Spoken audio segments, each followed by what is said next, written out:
有少少似 quantum physics 嘅呢個我覺得。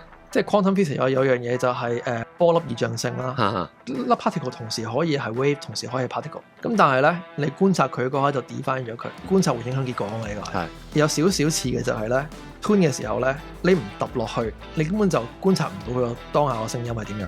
但係揼嗰下同時影響緊個聲音，所以你揼緊嘅時候，你個人本身個動作都係 part of the change 嚟嘅。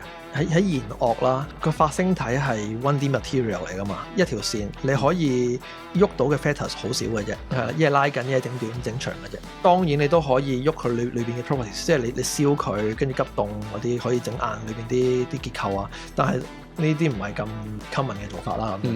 咁但係喺 handpan 上邊咧，個發聲體係一塊膜嚟嘅，一塊膜 2D 噶嘛，你唔同嘅 angle。